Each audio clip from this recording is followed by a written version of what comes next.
Alors, bonjour à tous. Maintenant, je ferai entrer au fur et à mesure, mais je voulais remercier déjà Agathe Camus d'être là et qui en plus serait bien volontiers venue et nous l'aurions bien volontiers accueillie.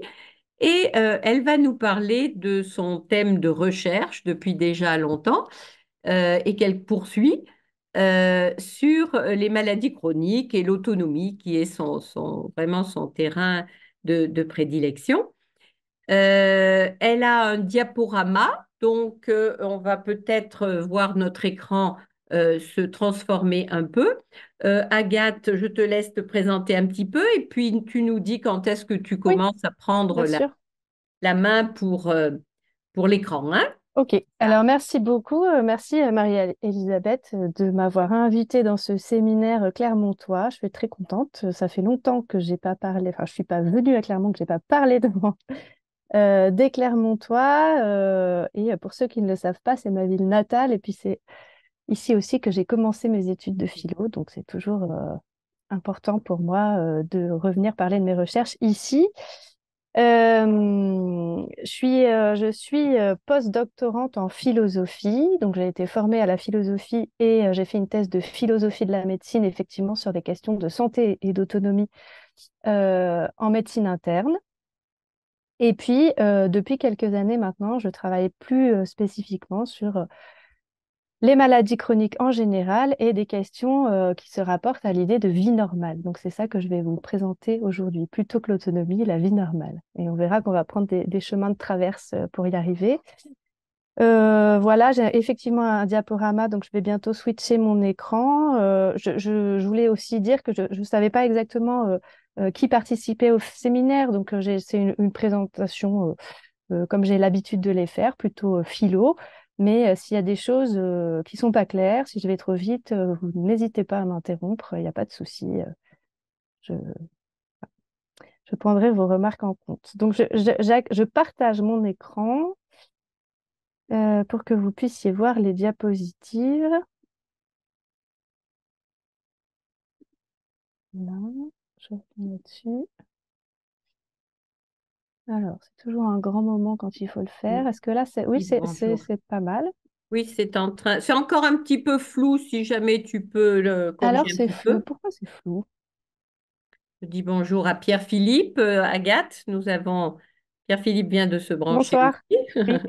Voilà. Je ne sais pas Alors, c'est un pourquoi petit c'est peu flou. flou, mais enfin, ça va. Et passe la suivante, voir si on est bon. Oh oui, c'est lisible, hein, c'est tout à fait lisible, hein. Ou alors, Tout à fait. peut-être que si j'agrandis ça, ça sera moins flou. Est-ce que Eh comme bien ça, oui, c'est tu as mieux? raison, c'est moins flou. Là, Ben c'est voilà, très c'est ça. bien. Voilà, bon, voilà. Parfait. Voilà. Bon, si les questions techniques sont réglées, c'est déjà pas mal. C'est Comme déjà tu beaucoup dis. même. Comme Alors, tu dis. je vais commencer. Donc, ce que je vous présente aujourd'hui, j'ai très mal choisi mon titre, certainement, mais je ne suis pas très forte pour ça. Mais ce que je vais vous présenter, c'est des réflexions relatives aux maladies chroniques et à la question de la vie ordinaire ou de la vie normale. Alors d'abord, en introduction, je voulais revenir sur cette catégorie de maladies chroniques, euh, parce qu'on sait que, vous l'avez dit, hein, Marie-Elisabeth, on sait que dans nos sociétés contemporaines, les maladies chroniques posent des problèmes assez considérables. Elles posent des problèmes aux personnes qui en sont atteintes, bien sûr, puisqu'elles engendrent des souffrances, mais aussi par leur caractère durable et évolutif, des incapacités et des difficultés personnelles, familiales, socio-professionnelles importantes. Elle pose aussi des difficultés et des problèmes à la médecine elle-même, puisqu'elles mettent à l'épreuve l'organisation des systèmes de santé, les politiques de santé publique et nos modèles de soins eux-mêmes. Et à ce titre, Joël Coste, qui est professeur d'épidémiologie, mais aussi historien de la médecine, dans un ouvrage intitulé Pathos et Chronos, parle même d'une mise à l'épreuve de la pensée médicale par la maladie chronique elle-même et ses corollaires, la souffrance durable, l'absence d'espoir de guérison, l'altération progressive de la qualité de vie. Et puis enfin, les maladies chroniques soulèvent des enjeux sociétaux majeurs qui sont liés à l'emploi, au financement du système de santé, à la solidarité nationale, à l'accès aux soins et aux inégalités sociales de santé. Alors, dans un premier temps, dans cette introduction, je voudrais revenir sur cette catégorie même de maladies chroniques, qui est une catégorie générique, qui, en tant que telle, pose un ensemble de questions conceptuelles, définitionnelles, épistémologiques, dont les implications sont multiples et qui peuvent intéresser la philosophie. Mais d'abord, quelques chiffres. Sur le plan épidémiologique, les maladies chroniques sont aujourd'hui les principales causes d'incapacité, mais aussi de décès dans le monde, puisque selon l'OMS, on peut leur imputer la moitié des incapacités et plus de 2 tiers des décès. En outre, on sait aussi que compte tenu du vieillissement de la population et de l'amélioration de la survie des patients, euh, on prévoit une augmentation de la prévalence des maladies chroniques dans les années à venir. Ça, c'est des choses qui sont très connues. Mais dès lors qu'on cherche à obtenir des chiffres un peu plus précis, ça se complique un petit peu. En effet, ceci varie en fonction des définitions de la maladie chronique que l'on adopte, qui sont plus ou moins extensives, et il n'existe pas de définition unique de cette catégorie de maladie chronique, pas plus qu'il n'existe d'indicateur unique pour en évaluer le poids. Donc, si je prends un exemple, selon les définitions prises en compte, les maladies chroniques concerneraient en France 8 à 28 millions de personnes. Et pour l'année 2021, on estime que 12 millions de personnes souffraient d'une maladie chronique reconnue dans le cadre du dispositif d'affection de longue durée, d'ALD, et que 24 millions vivaient avec au moins une maladie chronique si on prend une définition plus large qui ne se réduit pas à celle de l'ALD. Je l'ai dit, les définitions et les indicateurs varient selon les contextes et les organismes qui produisent les données, ce qui complique cette tentative d'avoir des chiffres un peu précis.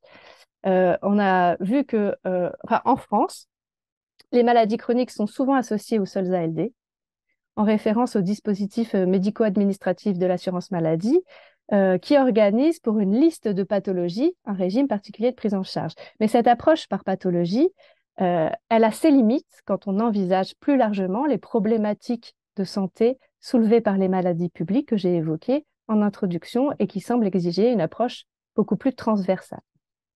Donc tout ça, ça soulève l'enjeu d'une définition. Alors la terminologie, ou plutôt la distinction qui a longtemps prévalu et qui a orienté la stratégie de lutte mondiale de l'OMS, ça a longtemps été la distinction entre les maladies transmissibles et les maladies non transmissibles. Les deux termes étant souvent utilisés de manière équivalente, maladie non transmissible et maladie chronique utilisées de manière équivalente. En tant que telles, les maladies chroniques étaient définies comme des maladies de longue durée, dont l'évolution est généralement lente et qui ne se transmettent pas d'une personne à l'autre. Donc, on parlait principalement des maladies cardiovasculaires, du diabète, des maladies respiratoires, des cancers et de leurs principaux facteurs de risque. Donc, des maladies non transmissibles persistantes qui sont généralement le résultat d'une combinaison de facteurs génétiques, physiologiques, environnementaux et comportementaux. Aujourd'hui, les anciennes dichotomies, maladies aiguës et infectieuses d'un côté et non transmissibles et chroniques de l'autre, ne tiennent plus vraiment. Et la tendance va plutôt à un élargissement de la catégorie initiale de maladies chroniques, qui comprend aussi désormais certaines maladies transmissibles persistantes, comme l'infection au VIH ou le sida, la tuberculose ou encore certains troubles mentaux et certaines atteintes anatomiques ou fonctionnelles. Les problèmes de douleurs persistantes aussi, quelle que soit leur cause, sont comprises dans la catégorie des maladies chroniques. Les maladies chroniques sont alors définies par distinction avec les maladies aiguës, dont la prise en charge et le soin se font dans une durée assez courte et qui aboutissent assez rapidement soit à la guérison, soit à la mort. Les maladies chroniques, par distinction, sont définies comme des maladies dont les manifestations et la prise en charge se prolongent dans le temps, parfois toute la vie, en l'absence de guérison complète. Et ainsi, l'OMS a adopté une nouvelle définition et définit les maladies chroniques comme des affections de longue durée qui, en règle générale, évoluent lentement, nécessitent un traitement et des soins à long terme. Alors, selon les contextes, hein, là j'ai parlé de l'OMS, mais selon les contextes, il existe des variations importantes dans la durée pendant laquelle une maladie doit être présente pour que l'on puisse parler de maladie chronique. On voit parfois, on entend parfois parler d'un an, de 6 mois, de 3 mois. Et puis cette définition, elle est parfois critiquée pour son imprécision et son caractère extensif, c'est-à-dire qu'elle recouvre un ensemble considérable de maladies très différentes et des définitions alternatives sont parfois proposées, hein. Il y en a certaines qui insistent plutôt sur le retentissement de la maladie sur la vie quotidienne.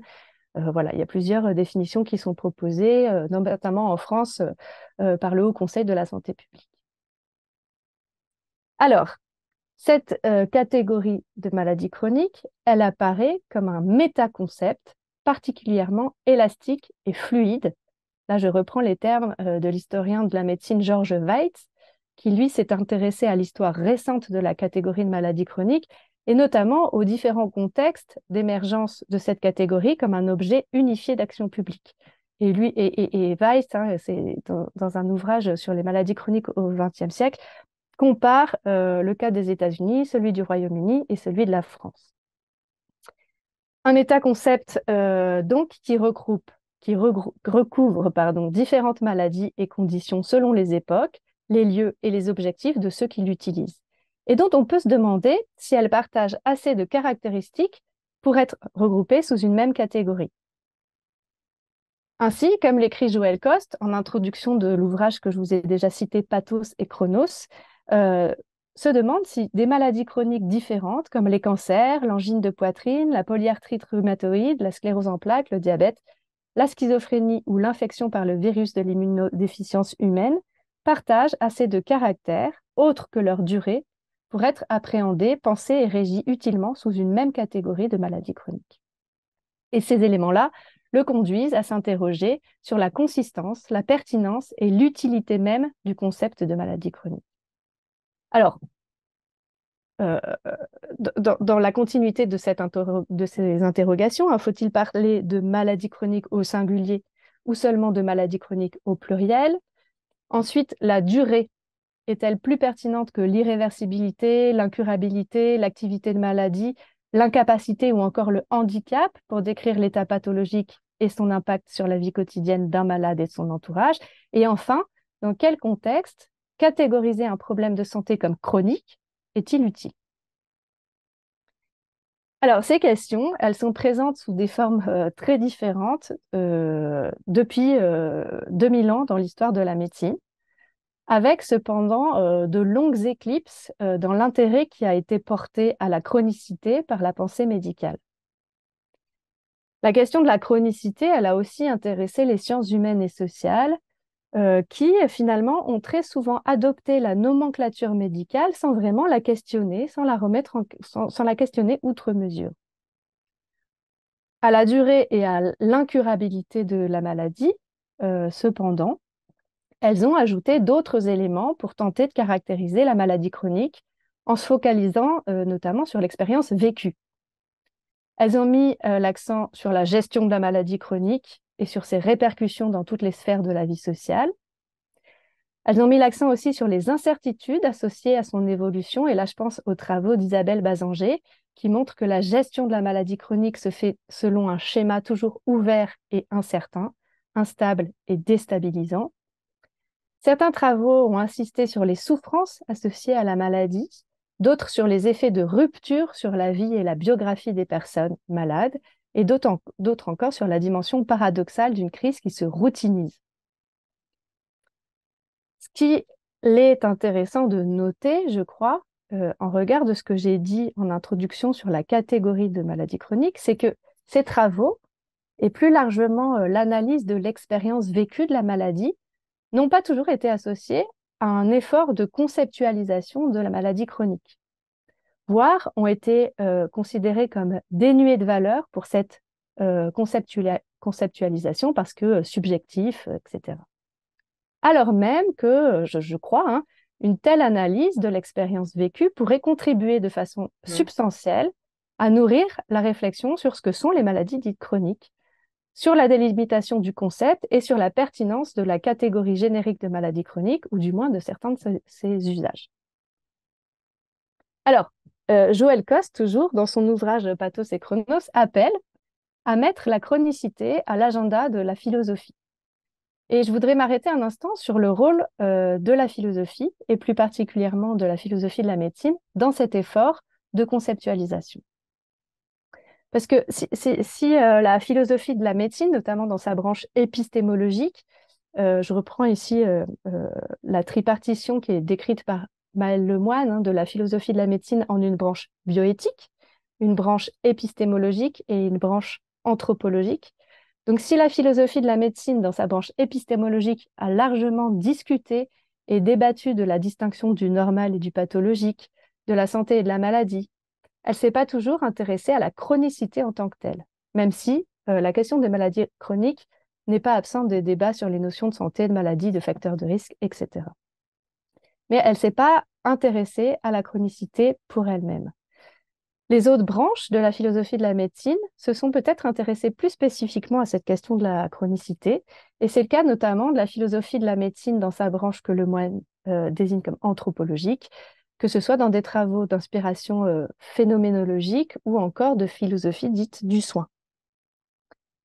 Néanmoins, en fait, on se rend compte qu'il y a assez peu de porosité entre ces différentes perspectives, entre ces différentes branches, peu de ponts qui sont faits, et que dans le champ même de la philosophie de la médecine, hein, qui est quand même un petit champ, les analyses de l'expérience vécue de la maladie ont finalement assez peu nourri les efforts de conceptualisation de la maladie chronique. Alors, il y a évidemment des exceptions, mais de manière générale, la tendance est plutôt là.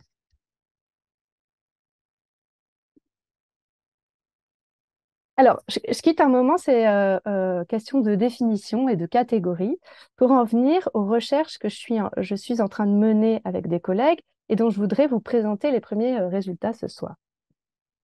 Mais d'abord, pour revenir à ces travaux de philosophes qui portent sur l'expérience vécue de la maladie chronique, on peut citer ceux de Sarah K. Toombs ou encore David Carrel, qui se sont intéressés à la maladie chronique dans une approche phénoménologique et qui l'ont notamment décrite comme faisant rupture, rupture dans l'expérience quotidienne, rupture dans la trame de l'ordinaire, et l'ont appréhendée sous l'angle de la perte. Alors, perte d'intégrité, perte de certitude, perte de contrôle, perte de la puissance d'agir, et enfin, perte du monde familier.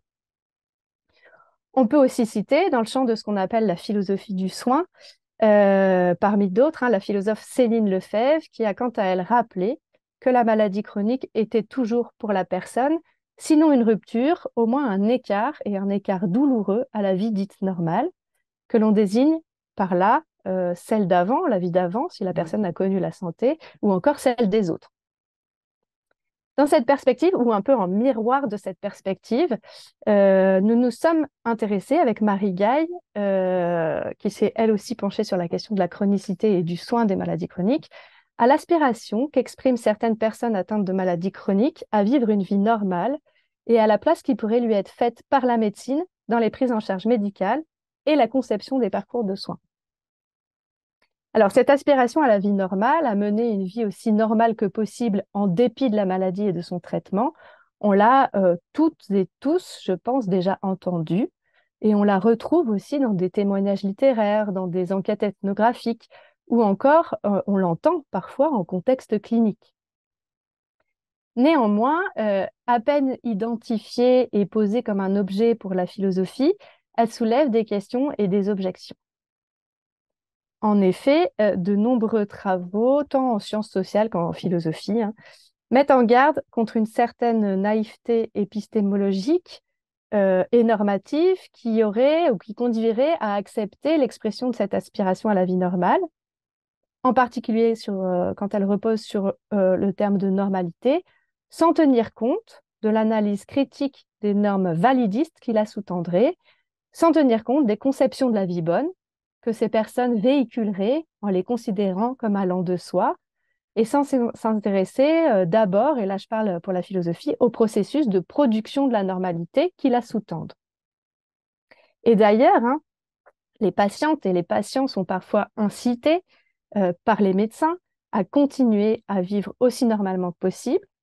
Et cette incitation, qui est souvent dénoncée d'ailleurs comme une injonction, on la retrouve aussi au niveau sociétal, dans un contexte dans lequel certaines maladies chroniques sont parfois banalisées, parfois invisibilisées, et où l'on attend des personnes qu'elles répondent à des attendus sociaux, travailler, fonder une famille, etc., sans toujours prendre en compte les obstacles qu'elles rencontrent du fait de la maladie et sans remettre en question les conceptions de la normalité qui sont véhiculées par ces incitations ou ces injonctions.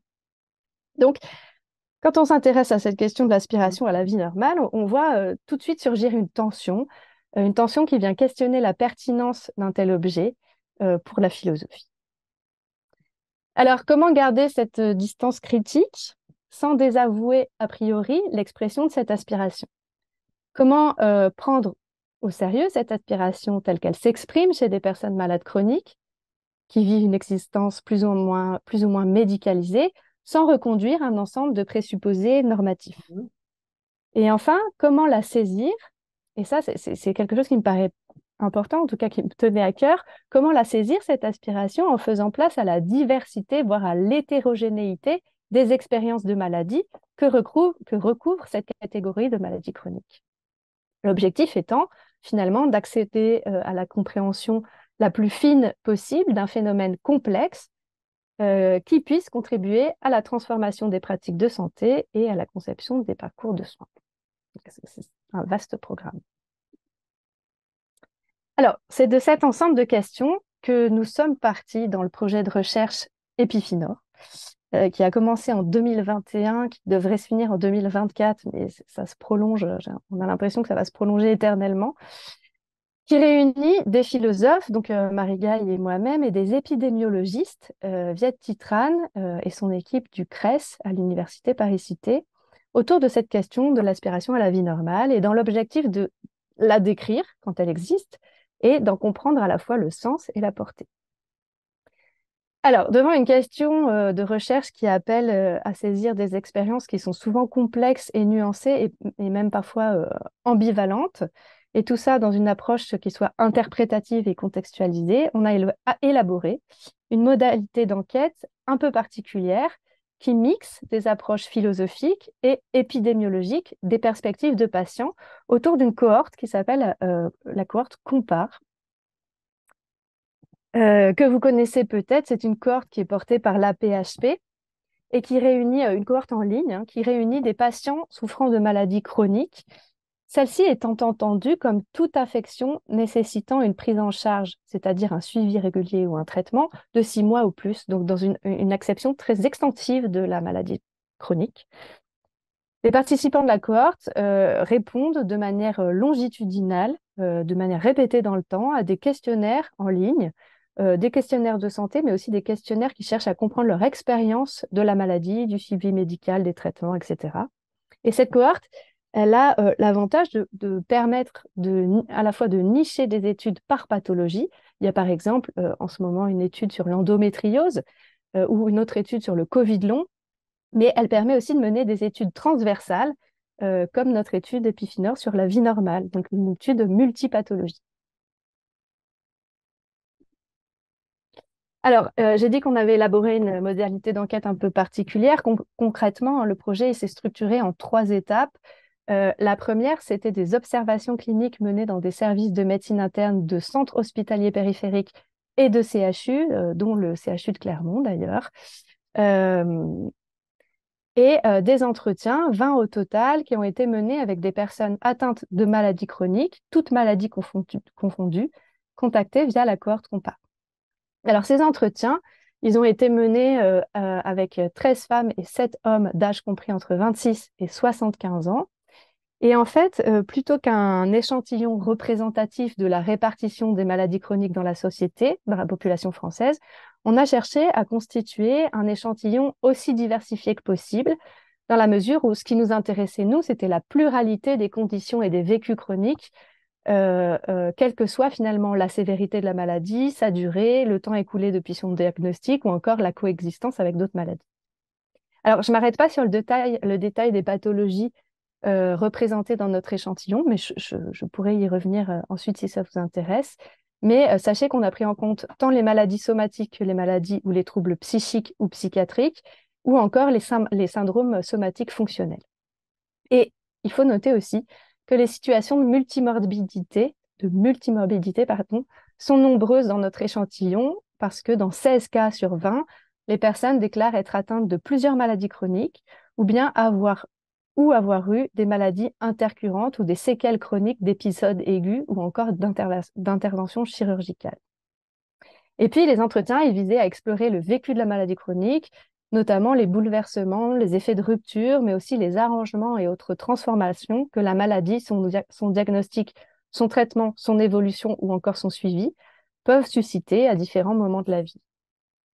Alors, à partir de l'analyse de ces entretiens et en identifiant les thématiques les plus saillantes, on a élaboré un questionnaire qui a été divisé en 5 modules formulés comme suit. Votre vie avec une maladie chronique, l'idée de vie normale, le poids de votre maladie au quotidien, votre milieu de vie et votre suivi médical. Et dans ce questionnaire, il y avait des questions fermées par lesquelles les personnes répondaient par oui ou par non ou sur lesquelles elles devaient simplement dire enfin bon, des questions fermées, mais aussi des questions ouvertes qui appelaient des réponses en texte libre et auxquelles les personnes étaient libres de répondre ou non. Et bon, la troisième étape, c'est une épreuve de validation des résultats par des focus group, mais ça, je passe un peu vite, c'est pas ce qui m'intéresse ce soir. Alors, ce que je voudrais faire aujourd'hui, hein, c'est m'arrêter sur les résultats qui sont issus de l'analyse des entretiens, donc sur l'étape 1, parce que ces entretiens se sont avérés très riches et ils ont contribué à une forme de déplacement, ou même à plusieurs déplacements et de reformulation de notre question de recherche. La première chose qui émerge de l'analyse de ces entretiens et qui prolonge d'une certaine façon ce que j'ai dit en introduction sur la catégorie de maladies chroniques, c'est ce que l'on a appelé, la reconnaissance incertaine de la maladie chronique par les personnes elles-mêmes.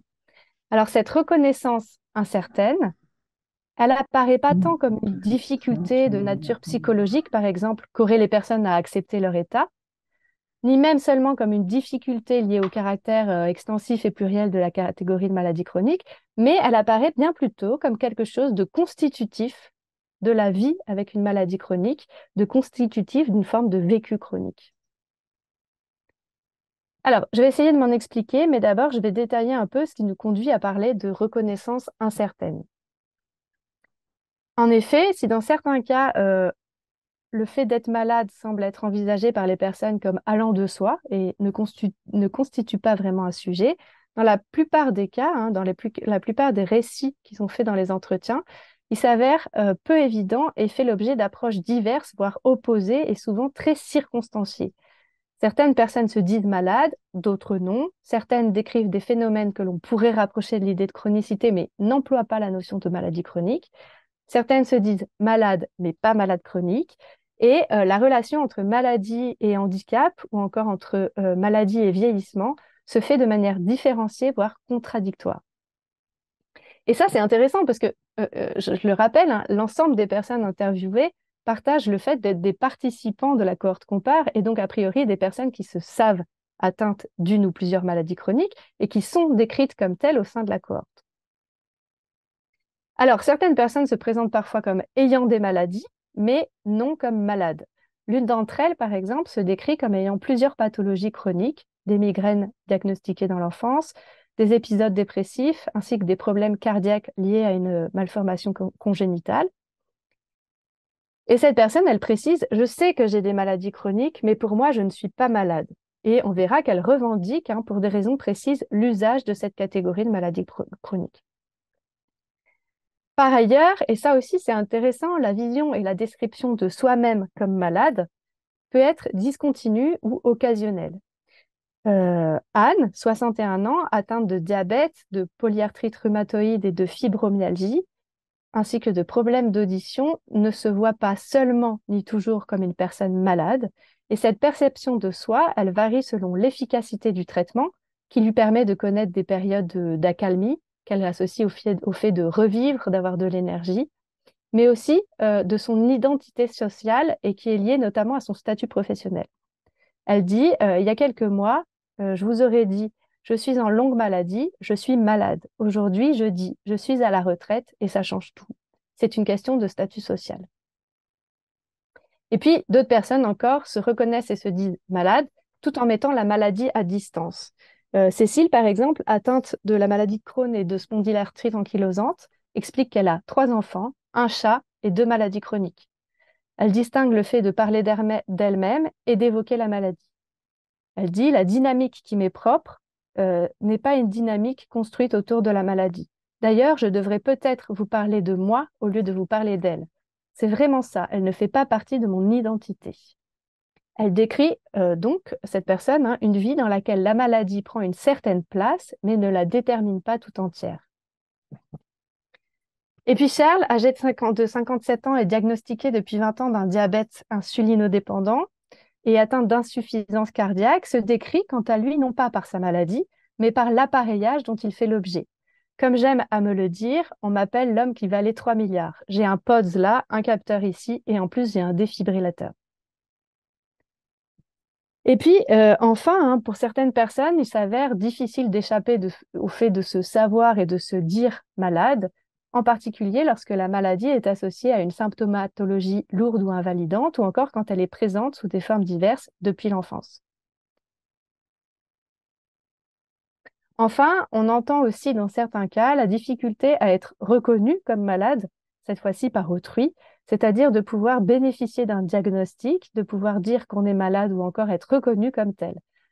Ainsi, Brigitte, 46 ans, atteinte d'endométriose, diagnostiquée quand elle avait 39 ans, et d'un cancer du sein dont elle se dit remise, mais qui laisse des séquelles, pense qu'elle pâtit dans sa vie de tous les jours du fait qu'elle a des maladies invisibles. Elle insiste sur ce que lui a apporté la capacité à dire je suis malade plutôt que j'ai une maladie. Donc, on constate une très grande variété dans les descriptions et les analyses qui sont faites par les personnes elles-mêmes de leur état de santé, des relations qu'elles entretiennent à la maladie et aux diverses formes et lieux de sa prise en charge. Et on voit s'entremêler dans ces descriptions différents sens de la maladie qui renvoient à la triade conceptuelle désormais bien connue en anglais la distinction entre disease, la maladie comme disease, la maladie comme illness et la maladie comme sickness. Alors, pour rappel, hein, la première, la maladie comme disease, elle renvoie plutôt à un dysfonctionnement physiologique indépendant de l'expérience subjective et des conventions sociales. La seconde, la maladie comme illness, à un état de santé indésirable interprété subjectivement. Et enfin, la maladie comme sickness représenterait une identité sociale définie par d'autres en référence à l'activité sociale d'un individu, selon les descriptions qu'en fait Suzanne Fleischmann. Mais c'est des distinctions qui sont reprises reprises et discutées dans beaucoup de travaux de sciences humaines et sociales. Donc on retrouve un peu ces différentes manières d'aborder la maladie. Et si cette reconnaissance incertaine vient peut-être en partie du caractère plurivoque de ce terme de maladie et des différentes réalités qu'il recouvre, ou encore du caractère extensif de cette catégorie dont j'ai déjà parlé, qui renvoie en partie à des débats de nature épistémologique sur la définition ou le concept de maladie, sur la distinction entre santé et maladie que j'ai évoquée en introduction, sur lequel je ne vais pas revenir.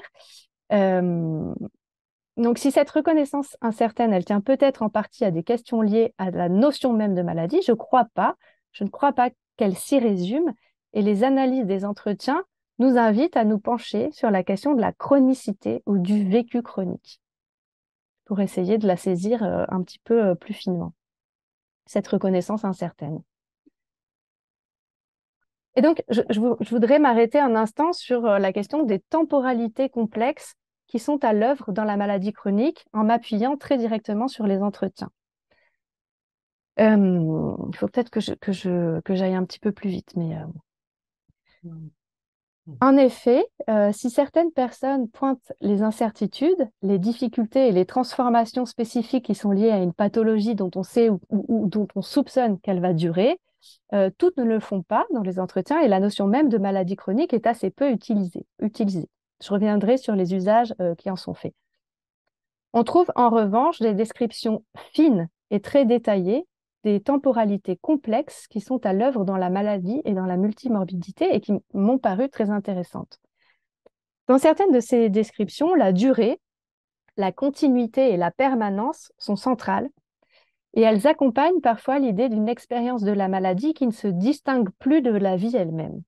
Émile, par exemple, décrit la dépression qui l'affecte comme une présence continue qui l'accompagne au jour le jour, à tel point que pour lui, elle s'est longtemps confondue avec un mode d'être. J'attribuais, dit-il, plus mon humeur à mon caractère, à ma personnalité qu'à une maladie. Yvan décrit lui aussi la maladie, dans son cas la maladie de Parkinson, comme une présence continue qui le contraint à vivre au ralenti.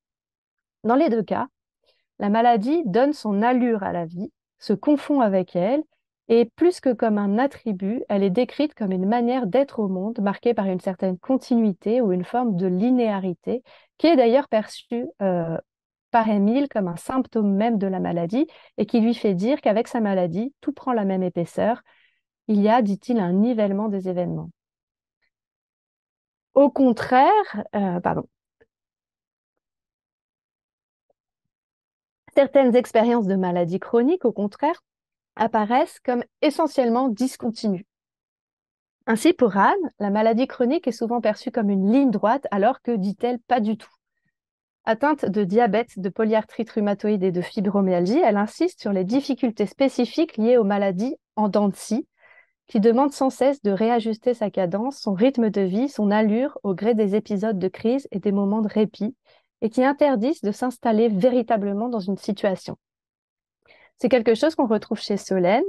Pour elle, les maladies comme la spondylarthrite dont elle souffre obligent à accepter sur le long terme des variations importantes du rythme de vie, à accepter que c'est toujours transitoire. Si dans son cas, les douleurs et une certaine fatigue sont presque toujours présentes, c'est avec des intensités très variables et les périodes dans lesquelles la douleur se conjugue à l'épuisement l'obligent à mettre sa vie en suspens. Elle explique que la douleur et les opiacés lui ont donné par moments l'impression de vivre dans un tunnel et décrit la douleur chronique comme quelque chose qui vient prendre toute la place jusqu'à rompre la relation avec le monde. Les épisodes de crise, néanmoins, laissent la place chez les uns et chez les autres à des moments de répit plus ou moins longs et plus ou moins stables. Et quand les symptômes sont bien stabilisés, que les épisodes de crise s'espacent, que le suivi et les traitements se font moins contraignants ou qu'ils s'intègrent dans une certaine routine, le sentiment d'être soumis aux contraintes de la maladie peut s'estomper, voire disparaître.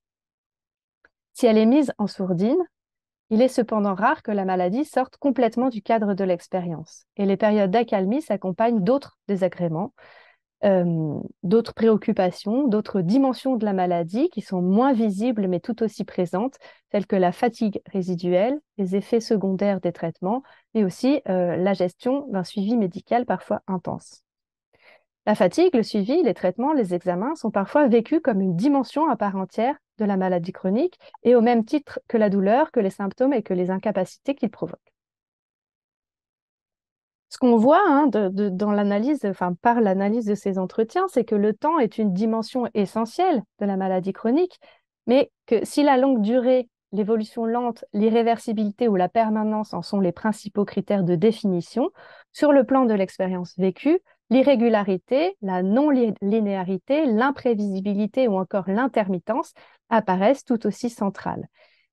Il y a évidemment rien d'essentiellement contradictoire à cela, mais ça nourrit l'idée qu'une immense variabilité sous-tend l'expérience de la chronicité, au sens où cela même qui est chronique, les symptômes, les troubles, se déplacent de manière parfois erratique dans l'anatomie de la chronologie qui se déroule, venant perturber l'expérience même de la durée qui en est le fondement. Alors, ce surgissement du discontinu, de l'incertain, de la surprise, depuis l'expérience même de la durée qui s'en trouve ainsi modifiée, apparaît finalement comme une dimension à part entière de la chronicité qui tend à disparaître quand elle n'est définie que par la durée ou la répétition. C'est un peu les représentations qu'on a de la maladie chronique quand on n'est ni malade chronique ni soignant. Et ces représentations un peu erronées qu'on a de la maladie chronique comme quelque chose de constamment permanent, de linéaire, d'évolutif, mais que selon une forme de continuité, font que certains malades chroniques ne sont pas reconnus comme tels ou ne se reconnaissent pas comme tels. D'où l'importance d'un travail sur ces concepts et sur les représentations qui y sont liées. Et puis, il faut noter, et ça, c'est intéressant d'avoir des cohortes comme ça avec plein de maladies représentées et puis des personnes de tous âges. Il faut aussi noter que ces temporalités complexes, elles se transforment et elles se complexifient sous l'effet de la multimorbidité et du vieillissement, ce qui vient alimenter parfois cette reconnaissance un peu incertaine en reconfigurant la forme et l'expérience de la maladie. Ainsi, par exemple, avec le temps qui passe, les personnes atteintes de maladies chroniques voient parfois la frontière entre maladie et vieillissement s'estomper. Mhm. Vieillissement, maladie et handicap apparaissent comme des expériences enchevêtrées, ce qui participe de cette reconnaissance incertaine. Certaines personnes font ainsi montre d'une certaine hésitation dans la description de leur état. C'est le cas, par exemple, de Martha. Vous avez l'extrait du verbatim sur la diapo, qui, atteinte d'arythmie et de Covid long, semble chercher le mot juste. Elle dit: Je n'arrivais plus à monter la grande côte. Je me suis dit: il y a un problème. Mais ce n'est pas être malade. Je ne me sentais pas malade. Je me sentais plus handicapée que malade. C'est le mot, il me faudrait une canne. La vieillesse, c'était ça. Yvan, 72 ans, chez qui le diagnostic de la maladie de Parkinson a été posé avant même qu'il ne se sente lui-même vraiment malade, malgré certains signes avant-coureurs dont certains autour de lui dont certains, pardon, étaient apparus très tôt. Donc Yvan a donc le sentiment que plus qu'une maladie, c'est la vieillesse qui lui est tombée dessus de façon précoce. Il dit: à 65 ans, je me sentais encore un jeune homme. Comme à 40 ans, sur mes skis, tout allait bien. Alors qu'il a désormais 72 ans, son quotidien est marqué par une lenteur qu'il dit effrayante, qui restreint fortement ses activités quotidiennes et rythmée par de longs temps de repos nécessaires après chaque effort. Et donc, il insiste dans l'entretien sur le fait que c'est pas tant la maladie que la vieillesse. Enfin, il a le sentiment que ce n'est pas tant la maladie que la vieillesse qui lui est tombée dessus. Enfin, chez d'autres encore se déploient des formes instables de chronicité, susceptibles de verser à tout moment dans l'aigu, et dans lesquels on peut d'ailleurs se demander si la distinction même du chronique et de l'aigu fait toujours autant sens, hein, Et ça, c'est des choses qu'on retrouve hein, dans l'état qu'on appelle l'état de fragilité gériatrique, hein, où le chronique peut basculer à tout moment dans l'aigu et où s'enchaînent des pathologies en cascade comme ça, autant de difficultés auxquelles doit faire face l'organisation des soins. Et donc, non seulement la chronicité, mais aussi et peut-être surtout la multimorbidité, ou ce qu'on continue d'appeler en France parfois la polypathologie, sont des enjeux majeurs pour nos systèmes de santé et nos modèles de soins. On pourra y revenir et en discuter, hein, mais à une époque de spécialisation et de segmentation croissante dans laquelle les catégories nosologiques, les catégories de troubles et de maladies ne cessent de s'affiner, et dans lequel en même temps les réponses médicales elles-mêmes qui sont apportées se spécialisent et se segmentent, et ben, ces problèmes liés à la chronicité, à la multimorbidité sont d'autant plus problématiques. Les traitements et les soins sont pensés et organisés sur le plan clinique, mais aussi administratif, sans que soit vraiment tenu compte de la multiplicité des expériences et des configurations de maladies, sans que soit vraiment tenu compte de l'irrégularité et de l'enchevêtrement des troubles auxquels les personnes sont confrontées quand ils sont multimorbides ou qu'ils vieillissent. Et c'est l'anthropologue Todd Meyers qui écrit dans ses chroniques de la maladie chronique qu'il arrive alors nécessairement un moment où l'expérience vécue déborde du cadre, en particulier lorsqu'elle contredit justement cette logique de raffinement qui est celle de l'organisation des soins. Dans ce contexte, certains en appellent au développement d'une médecine de la chronicité, d'autres au développement d'une médecine de l'incurable, d'autres encore à une médecine de la multimorbidité, en tout cas à une refonte de nos modèles de soins. Force est de constater que l'organisation des soins jusqu'à présent résiste à ces appels répétés et que les malades chroniques font face à un cloisonnement du système de santé, à la segmentation des compétences et des responsabilités entre les professionnels. Et donc, ça, c'est quelque chose qu'on peut discuter hein, avec les soignants et les cliniciens, mais en tout cas, c'est le constat qui est fait à l'heure d'aujourd'hui.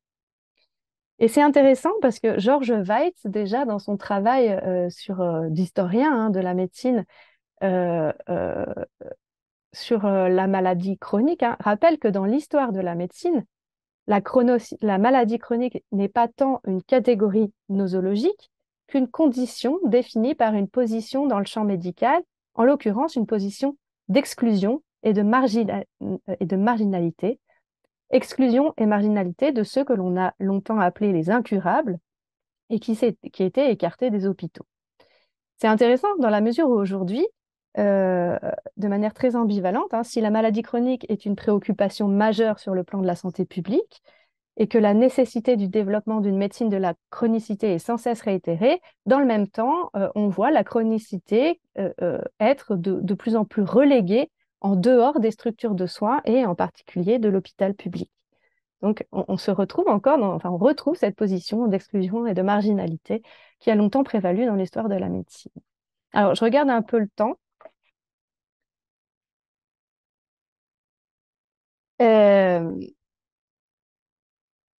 donc, un petit point intéressant qui m'a semblé intéressant, c'est que j'ai dit que dans l'enquête par entretien qu'on avait menée, la notion de maladie chronique était finalement rarement mobilisée. C'est vrai, à quelques exceptions près, sur laquelle je voudrais m'arrêter juste rapidement. Elle est parfois mobilisée et quand elle l'est, c'est souvent en lien avec des enjeux de reconnaissance, cette fois-ci sociale, de la maladie. Mobiliser la catégorie de maladie chronique pour désigner certaines affections semble alors être un premier pas vers une forme de reconnaissance de l'impact qu'elles ont sur la durée, sur la vie des personnes concernées, quelle que soit la rythmicité ou la sévérité des troubles. Et c'est Mathilde, 26 ans, qui, alors même qu'elle ne se décrit pas comme malade, voire même qu'elle affirme ne pas se sentir malade, insiste sur la nécessaire reconnaissance de ces migraines comme une maladie chronique et sur l'impact que de tels symptômes, même épisodiques et de moins en moins présents dans sa vie d'adulte, ont sur la vie quand on l'envisage dans sa durée. Et elle propose au passage quelque chose comme une définition de la chronicité qui englobe les troubles épisodiques ou encore les pathologies qui évoluent à bas bruit. Quand on parle de maladie chronique, dit-elle, on pense à des choses très lourdes, mais pas à l'hypertension, pas à l'hypotension, aux migraines. Les gens ne vont pas prendre ça pour une maladie chronique, alors que si, c'est bien chronique. Il y a plein de choses qu'on pourrait dire passagères ou pas très impactantes et qui finalement ont un gros impact parce que c'est dans la durée. Et puis Martin, quant à lui, plaide pour que la schwannomatose, qui est une maladie rare et mal connue, soit mieux représentée. Il dit juste que les gens sachent que ça existe et qu'il y en a qui en chient avec cette maladie. Et là, l'usage du terme de maladie chronique, pour lui, est important, car il permet de visibiliser cette maladie rare qu'il associe à un handicap invisible. Pardon, excusez-moi.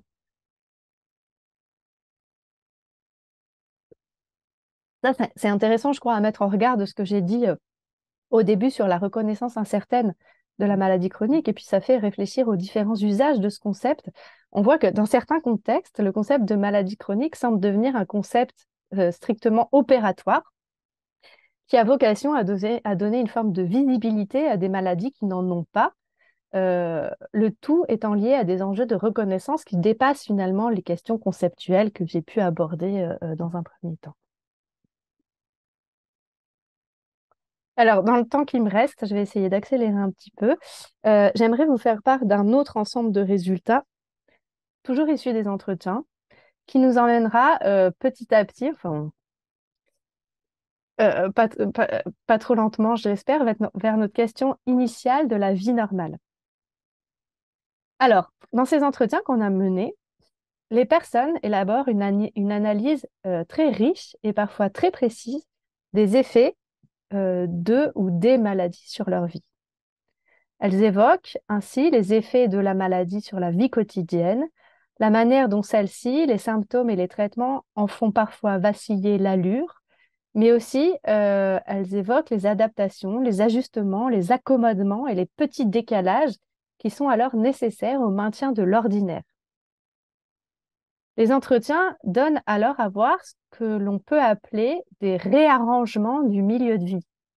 Pour reprendre un terme qui nous vient du neuropsychiatre Kurt Goldstein, qui était neuropsychiatre clinicien, qui a travaillé euh, pendant et après la Première Guerre mondiale avec des soldats blessés au cerveau pendant les combats.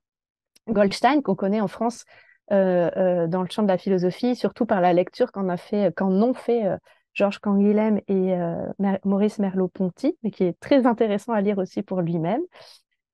Et donc, il parle de cette idée de réarrangement du milieu. Alors, deux choses. Ces réarrangements sont de nature très diverse, dans le cas qui nous intéresse des malades chroniques, hein. Ils sont de nature très diverse et mobilisent des actions et des vécus qui sont décrits par les personnes elles-mêmes comme allant de l'art de la nuance à la transformation radicale, du bricolage à la réinvention et à la rupture. Ensuite, deuxième chose à noter, le terme de milieu est à entendre ici au sens large, dans ses dimensions évidemment spatiales, mais aussi sociales et temporelles, comme l'appelle d'ailleurs Alfred Goldstein. Ces réarrangements concernent ainsi l'aménagement de l'espace domestique, mais aussi les activités de loisirs ou professionnelles, mais aussi les réseaux de relations dans lesquels ces personnes sont impliquées, voire l'organisation temporelle du quotidien. Ils sont à chaque fois singuliers et constituent des ensembles d'actions qui permettent aux personnes finalement de se réinscrire dans une vie quotidienne ajustée à leur état de santé et à leur capacité.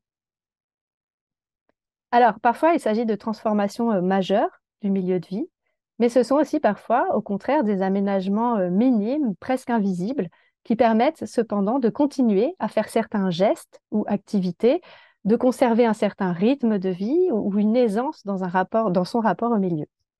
Alors, pour ne prendre qu'un exemple concret, qui est celui des réarrangements de l'espace domestique, il peut s'agir de monter la bouilloire à l'étage dans sa chambre pour se faire un thé le matin tout en prenant le temps de se déverrouiller avant d'être prêt à descendre pour le petit déjeuner familial.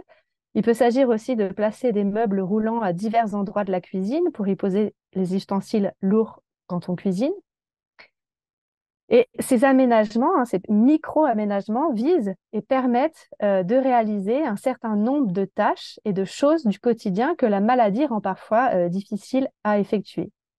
Le robot de cuisine qu'elle s'est acheté permet, par exemple, à Anne, qui est atteinte de polyarthrite rhumatoïde et de fibromyalgie, de continuer à cuisiner en s'évitant les douleurs dans les mains et la fatigue qu'engendrent les manipulations trop nombreuses. La pince ouvre-bocal qui permet quant à elle d'ouvrir la bouteille de lait et les pots de confiture le matin.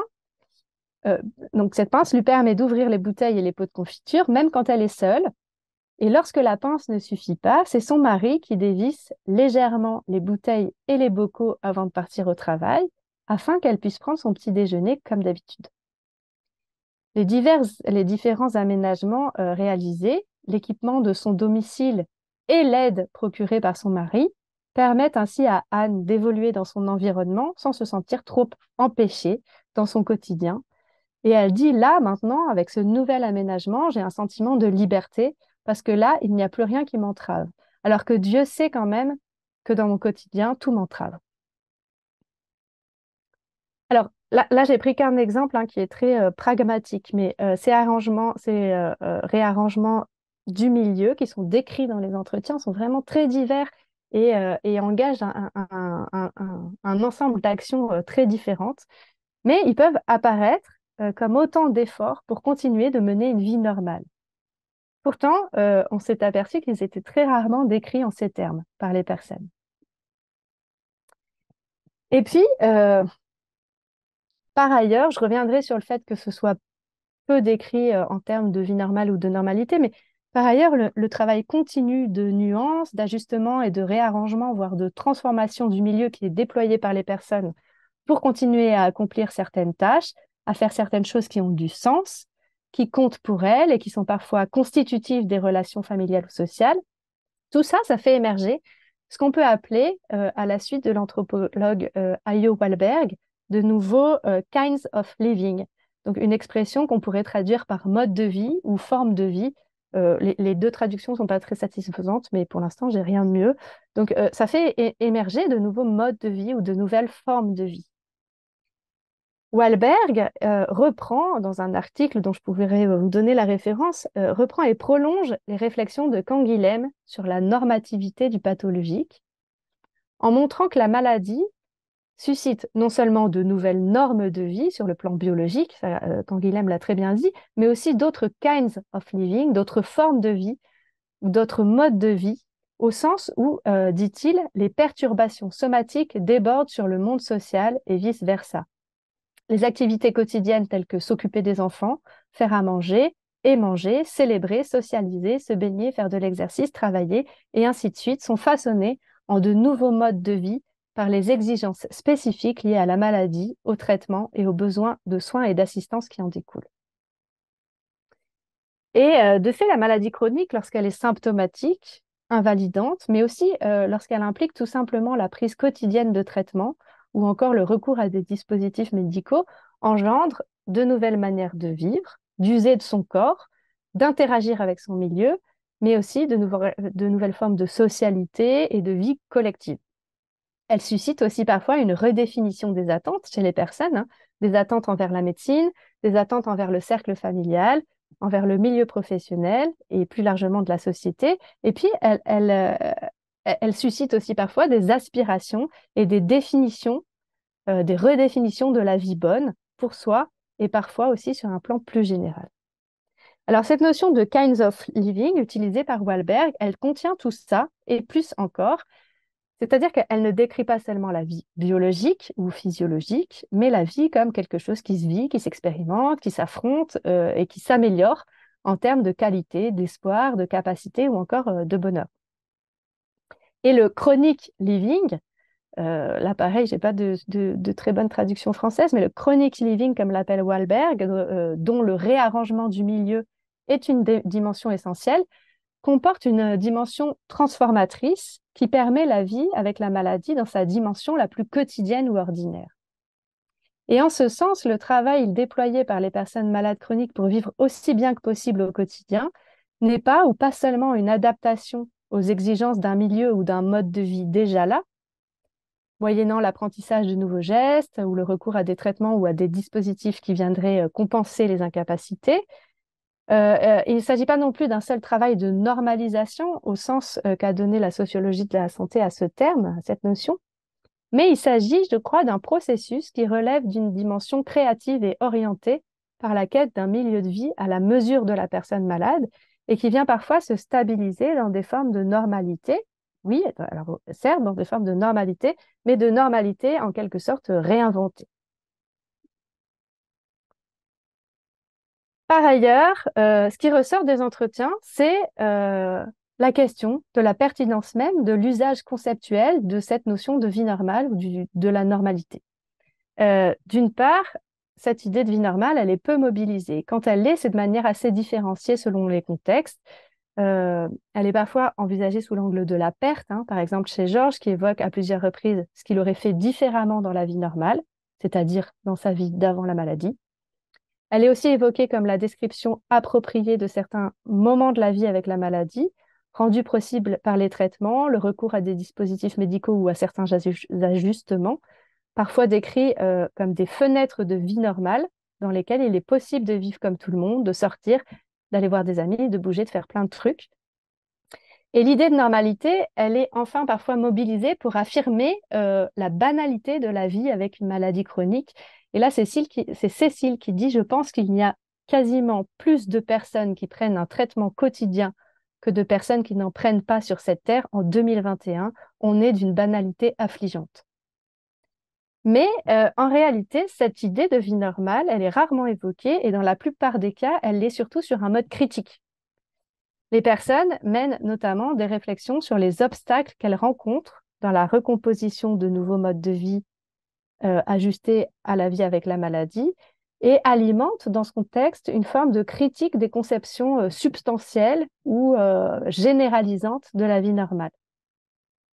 Et en fait, l'expérience de la maladie chronique est parfois décrite et réfléchie comme l'occasion même d'interroger cette idée de vie normale.